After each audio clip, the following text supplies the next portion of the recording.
잠깐 기도하겠습니다.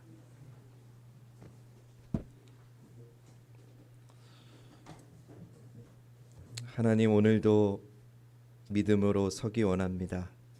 넘어지지만, 실수하지만 오늘도 나는 주님의 사랑을 믿으며 주님의 말씀 앞에 우리를 성장시키시고 성숙시켜 주실 주님의 은혜를 구합니다. 이 시간 말씀 중에 좌정하셔서 오늘도 주님 앞에 온전히 성장하고 자라나는 성숙해지는 저희 되게 하옵소서. 예수님의 이름으로 기도드립니다. 아멘. 한국 교회는 복음을 받아들인 지 120여 년밖에는 되지 않았지만 세계가 주목하는 교회로 성장했습니다. 세계 10대 교회 중에 여러 교회가 우리 대한민국에 있고요. 또 우리나라는 이제 미국 다음으로 세계에서 선교사를 두 번째로 가장 많이 파송한 선교 대국이 되었습니다. 이것은 기독교 역사에서 유례를 찾아볼 수 없는 급속한 성장입니다. 신학자들은 한국교회가 이렇게 짧은 기간에 놀라운 성장을 하게 된 데에는 초기 한국교회가 채택한 선교 정책 때문이라고 그렇게 입을 모읍니다.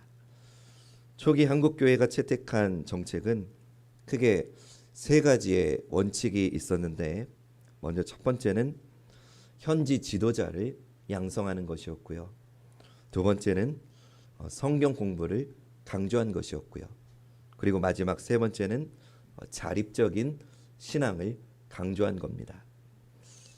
이 중에서도 세 번째 원칙인 자립적 신앙이란 예배당을 지을 때 가급적 외부의 도움 없이 그 교회 성도들의 헌금으로 예배당을 짓는 것이고, 전도를 할 때에도 그들 스스로 전도를 하게 했고, 교회를 치리할 때에도 스스로 치리하라고 선교사님들이 그렇게 교육을 시켰습니다.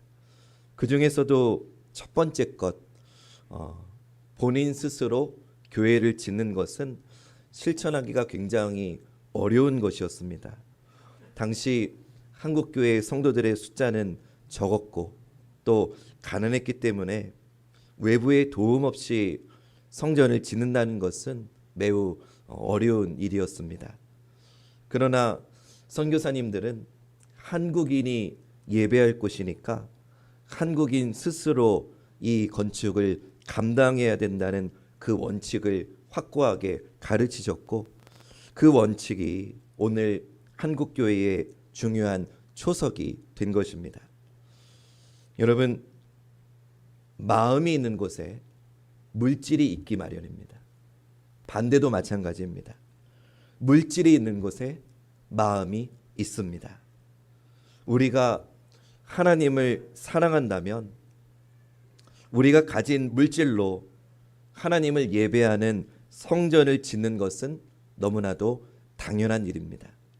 분명한 우리가 감당해야 될 사명입니다. 만약에 누군가를 사랑한다면 그 사람을 위해서 물질을 사용하는 것은 너무나도 당연한 일이죠.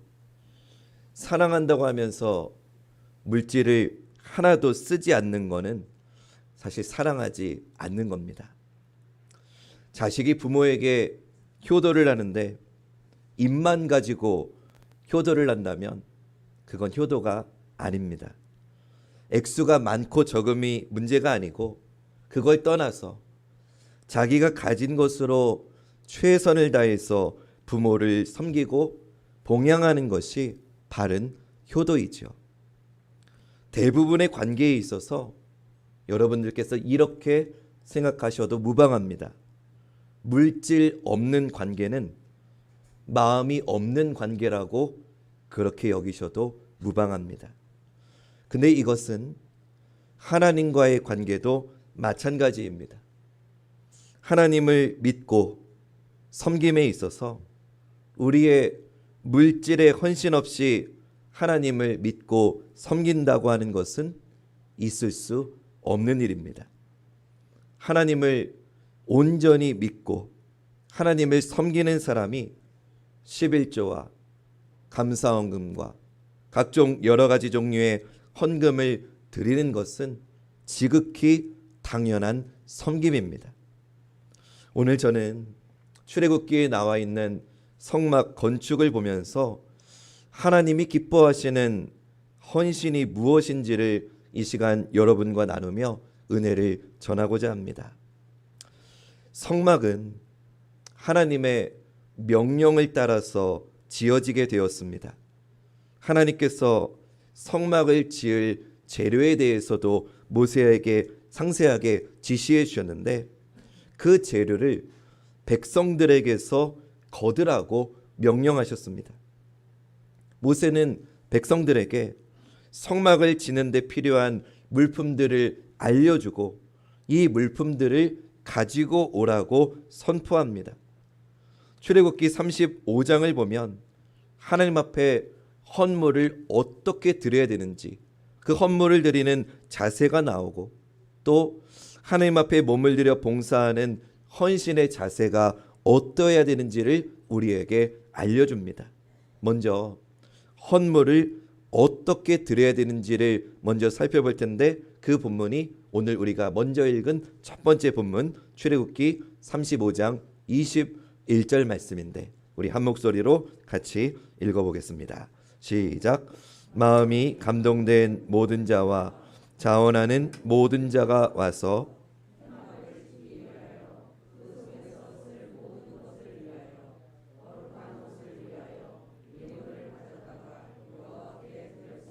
아멘. 출애굽기를 보면 곳곳에 하나님께 헌물을 하는 사람의 자세에 대한 가르침이 나와 있는데 두 가지로 요약할 수 있습니다. 한번 따라해 볼까요? 감동된 마음. 또 한번 따라해 주십시오.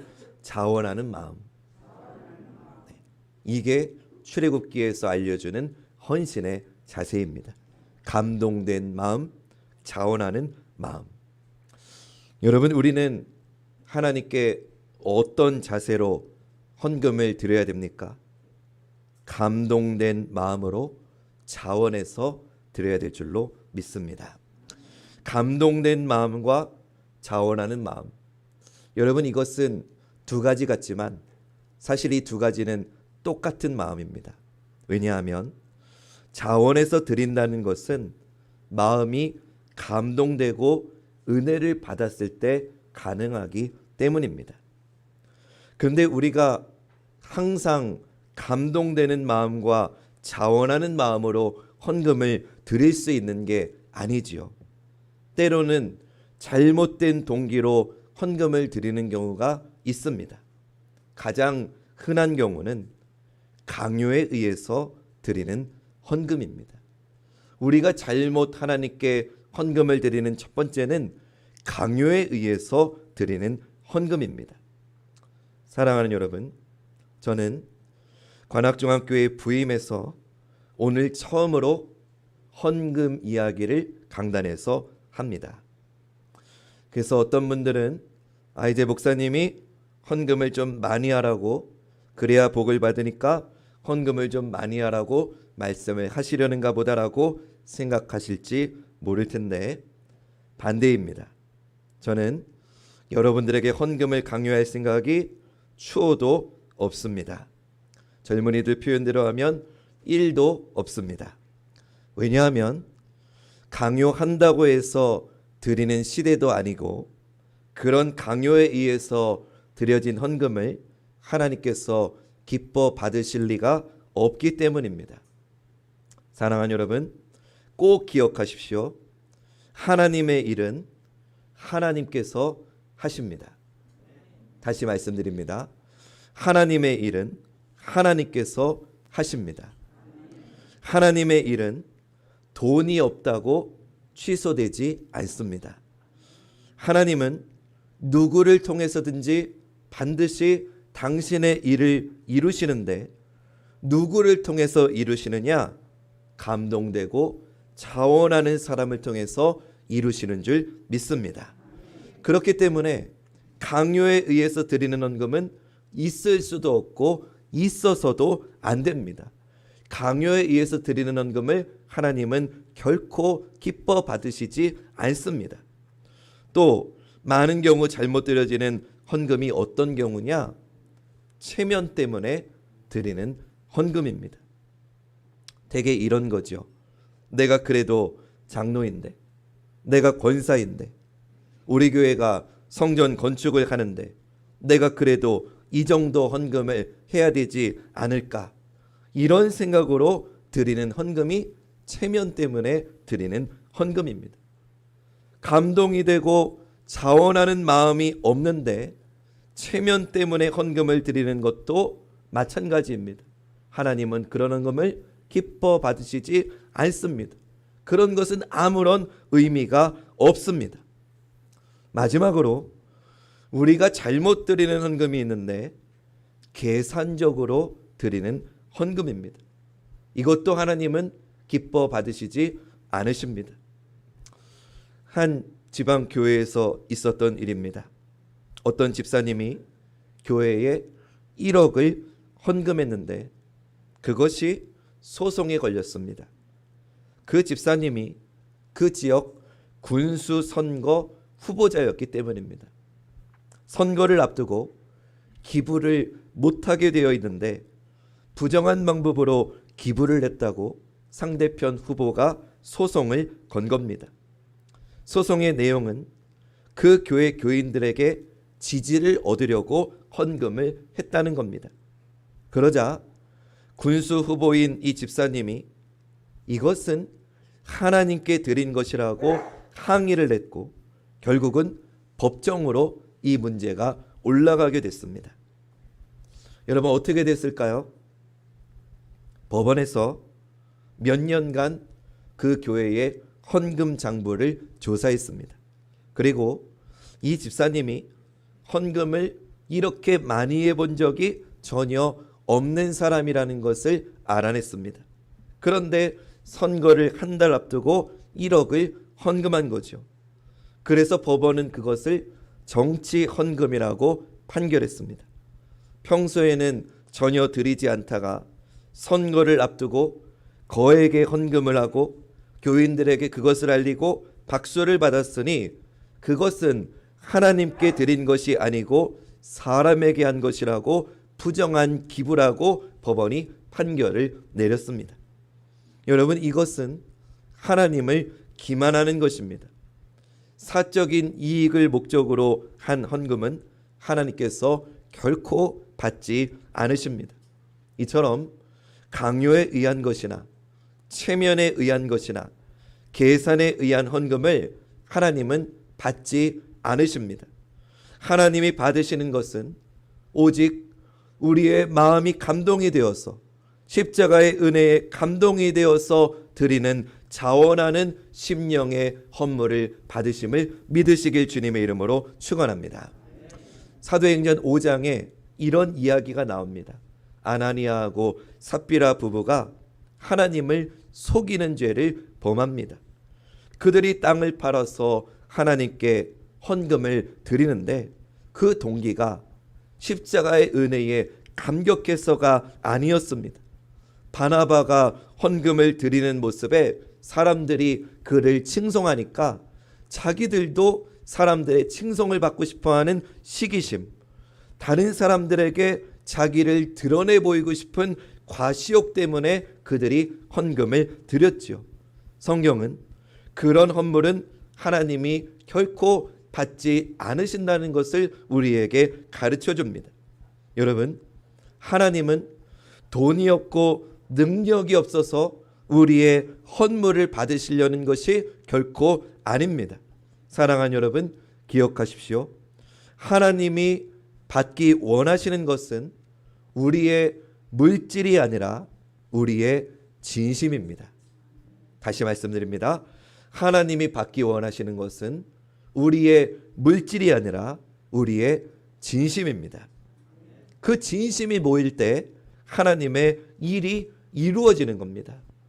여러분 화면에도 나왔죠. 우리 한번 같이 고백해 볼까요? 시작.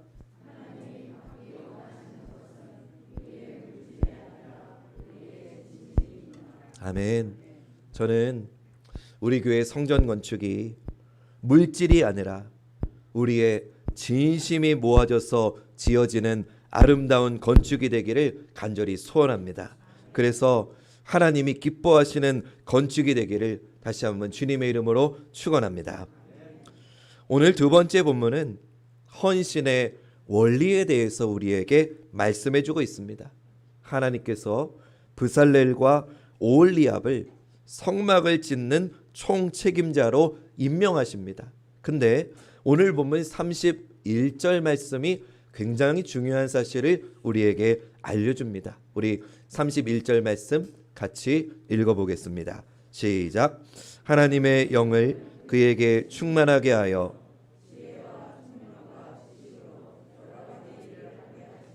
아멘. 지혜와 총명과 지식으로 여러 가지 일을 하게 하셨다라고 했습니다. 근데 여기서 지혜와 총명과 지식으로 여러 가지 일을 하게 하셨다는 이 말은 지혜와 지식을 겸비했다는 말입니다. 여러분, 여기서 우리가 알 수 있는 헌신의 첫 번째 원리는 지혜와 지식의 원리입니다. 여러분, 지식이 뭔가요? 지식은 어떤 일에 대한 구체적인 정보를, 구체적인 기술을 말하는 겁니다. 예를 들면 계단을 만든다고 하면 이 돌을 어떻게 깎아야 되는지, 시멘트를 얼마나 깔아야 되는지, 그런 구체적인 정보를 아는 것이 지식입니다.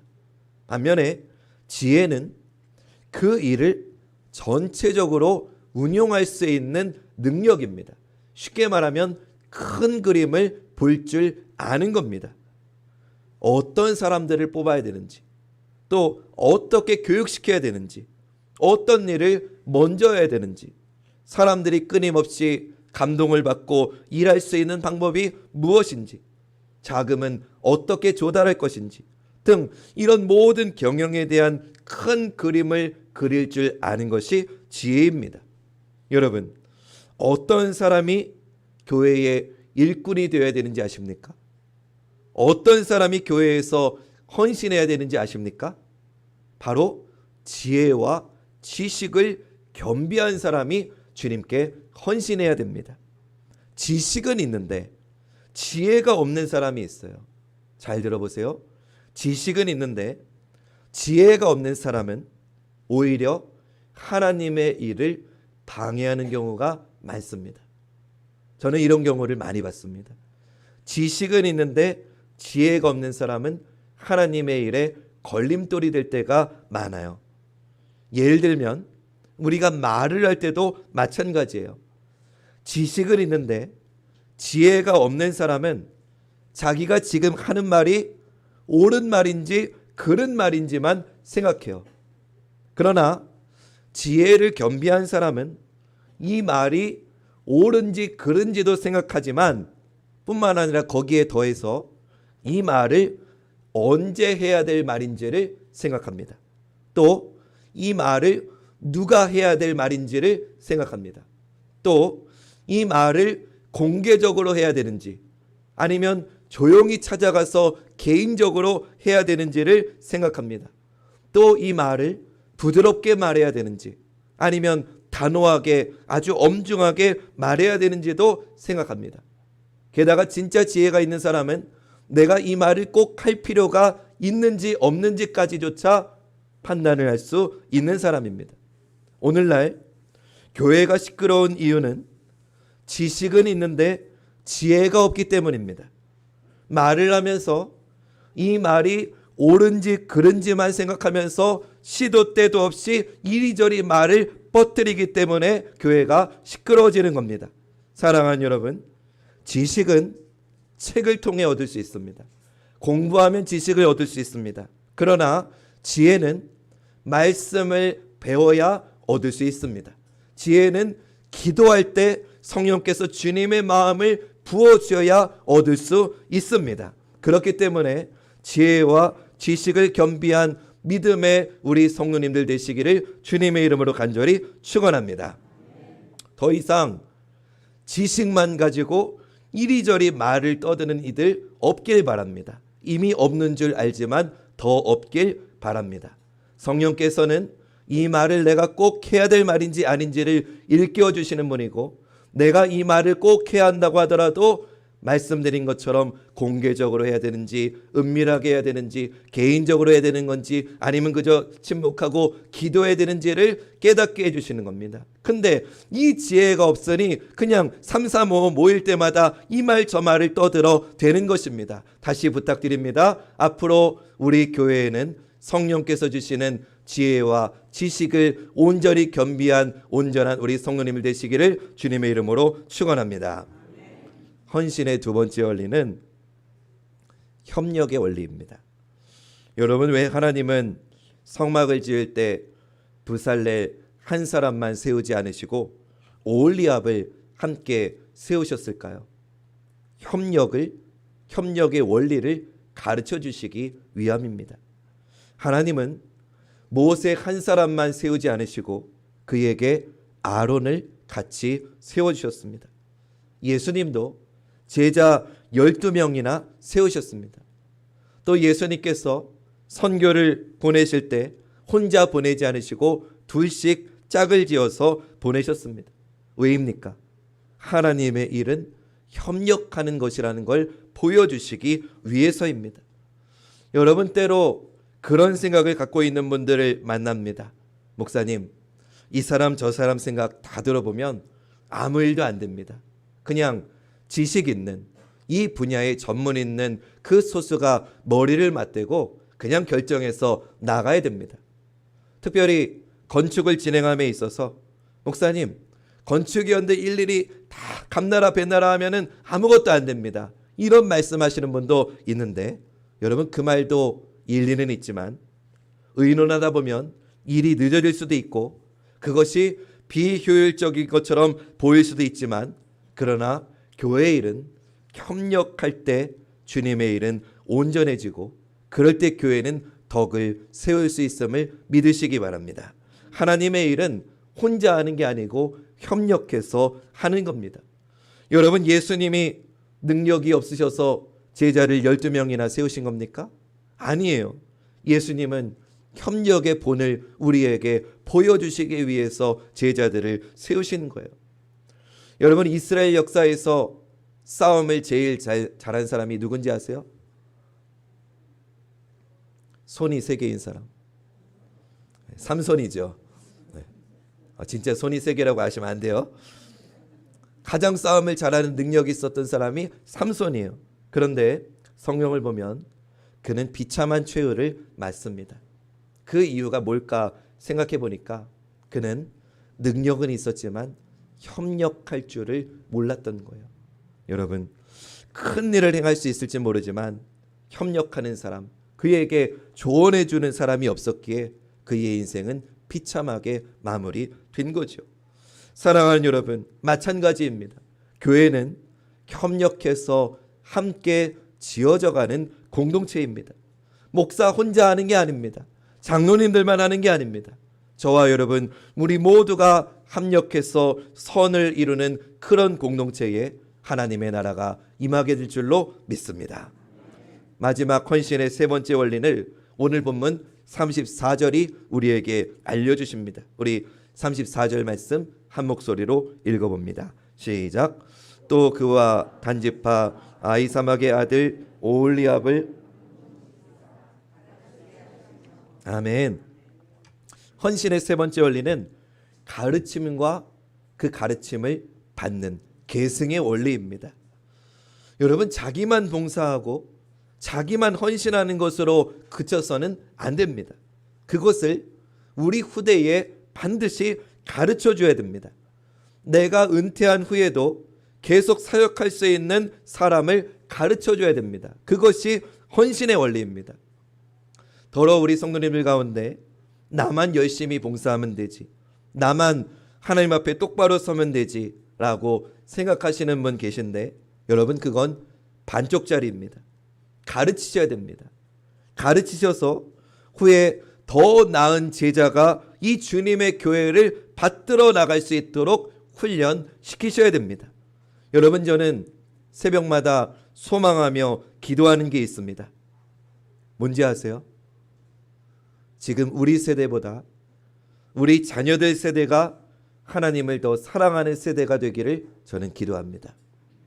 우리보다 우리 다음 세대가 하나님을 더 잘 믿는 세대가 되게 해달라고 기도합니다.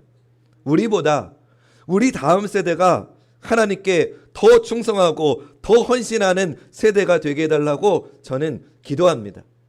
우리 방기석 장로님, 이도선 장로님보다 우리 방영진 권사님, 김재희 집사님이 더 하나님을 사랑하고 하나님께 더 충성하는 세대가 될 줄로 믿습니다. 우리 방영진 권사님, 김재희 집사님 세대보다 우리 윤호와 승호가 하나님을 더 사랑하고 하나님께 더 충성하는 세대가 될 줄로 믿습니다. 그러려면 우리 자녀들을 위해서 기도하셔야 되고, 그들이 말씀으로 양육받을 수 있도록 교회 학교뿐만 아니라 여러분들 가정에서 말씀을 가르치셔야 되고 기도로 세워주셔야 된다는 거예요. 지혜와 지식의 원리, 협력의 원리, 그리고 가르침과 계승의 원리를 기억해서 하나님의 몸된 교회에 우리의 몸을 들여 충성할 수 있는 우리 관락중앙교회가 되시기를 주님의 이름으로 축원합니다.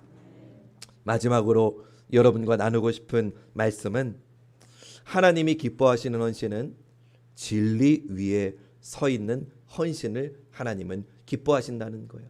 우리 출애굽기 36장 2절부터 7절 말씀 제가 읽어드릴 테니까 여러분 빨간 부분을 집중해서 한번 들어보십시오. 모세가 브살렐과 오홀리압과 및 마음이 지혜로운 사람 곧 그 마음에 여호와께로부터 지혜를 얻고 와서 그 일을 하려고 마음에 원하는 모든 자를 부르매 그들이 이스라엘 자손의 성소의 모든 것을 만들기 위하여 가져온 예물을 모세에게서 받으니라.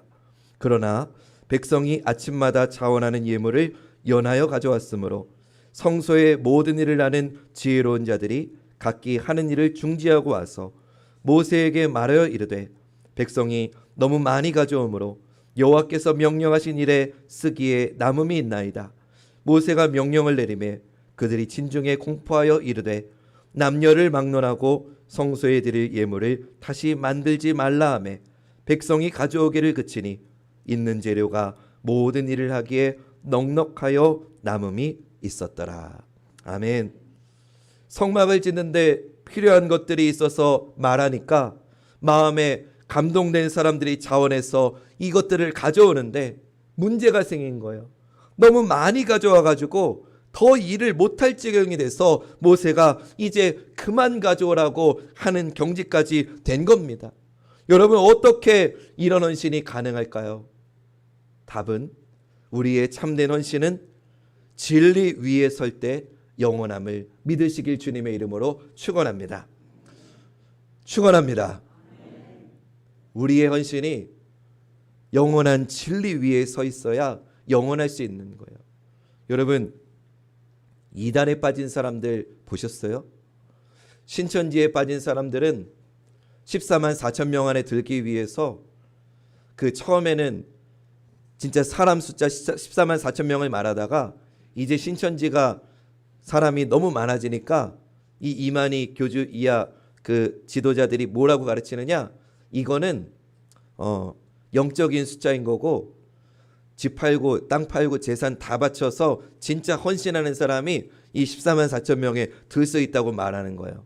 그래서 신천지를 비롯한 이단들이 얼마나 헌신을 많이 하는지 몰라요. 우리가 하는 헌신과 비교할 수 없는 헌신을 그들이 하고 있어요. 근데 여러분, 제가 여러분께 이렇게 물어볼게요.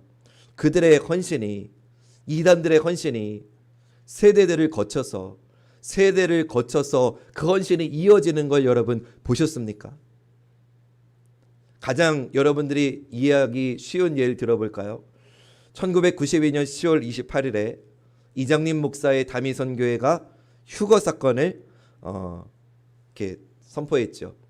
그때 매스컴에서도 막 그거를 취재하고 난리가 났어요. 학생이 학교를 자퇴해서 학교도 가지 않고 기도원에 들어가서 휴거 받겠다고 기도만 했어요.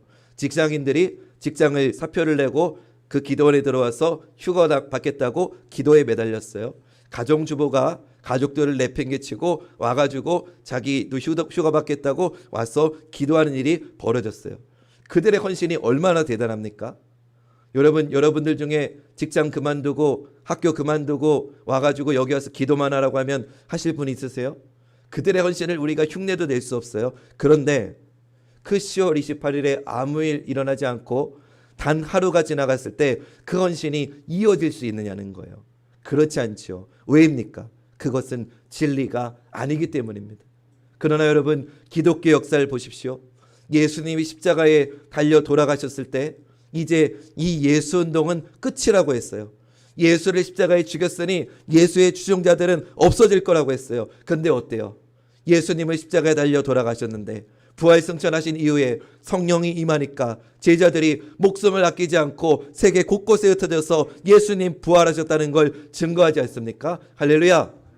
사도 바울이 로마에서 목이 잘리는 참수를 당하면서 순교했을 때 더 이상 복음의 역사는 없을 거라고 했어요. 더 이상 기독교의 역사는 없을 줄 알았어요. 근데 어떻게 됐어요? 오히려 그 순교의 피 위에 로마뿐만 아니라 전 세계가 기독교가 국교가 되는 그런 은혜의 역사, 물론 그 이후에 타락하긴 했지만 그 순교의 피 위에 기독교의 역사가 날로 날로 흥왕했다는 걸 우리는 알고 있어요. 여러분, 6.25 이후에 그리고 더 거슬러 올라가면 일제치하 때 얼마나 교회가 핍박을 많이 받았어요. 예배드리지 못하게 하고 예배드리기 전에 일어나서 일본의 천황 앞에 엎드려서 경배하고 예배를 드리라고 하고 우리의 예배를 드리지 못하게 했던 경우가 얼마나 많았어요. 지금도 북한에서는 소리내지 못하고 예수 믿다가 발각이 되면 총살을 당하는 그 얼마나 엄중한 상황이 있어요. 근데 지금 북한에 교회의 씨가 말랐습니까? 복음의 씨가 말랐습니까? 오히려 북한에서 선교하는 선교사님들의 보고에 의하면 지금 정말 성령의 바람이 북한에 무섭게 임하고 있다는 걸 우리는 경험하고 듣고 있지 않습니까? 할렐루야. 이건 무엇을 말하는 겁니까? 진짜 헌신은, 참된 헌신은 진리 위에 있을 때 영원함을 우리에게 말씀해주고 있는 것입니다. 사랑하는 여러분, 하나님의 교회를 향한 우리의 충성, 잃어버린 영혼들을 향한 하나님의 열정은 뚜렷한 명백한 하나님의 명령입니다. 그렇다면 우리가 그 하나님의 명령에 우리가 하나님께 드릴 우리의 시간이 있다는 것, 우리가 하나님께 드릴 우리의 물질이 있다는 것, 우리가 우리의 몸으로 하나님께 헌신할 수 있다는 것은 얼마나 복되고 기쁜 일입니까? 여러분들이 하나님께 헌신할 수 있다는 게, 그 영원한 참된 진리 위에서 헌신할 수 있다는 게 기쁨이 되시기를 주님의 이름으로 축원합니다. 그래서 우리 관악중학교회가 하나님이 정말 기뻐하시는 헌신의 교회가 되시기를 주님의 이름으로 간절히 축원합니다.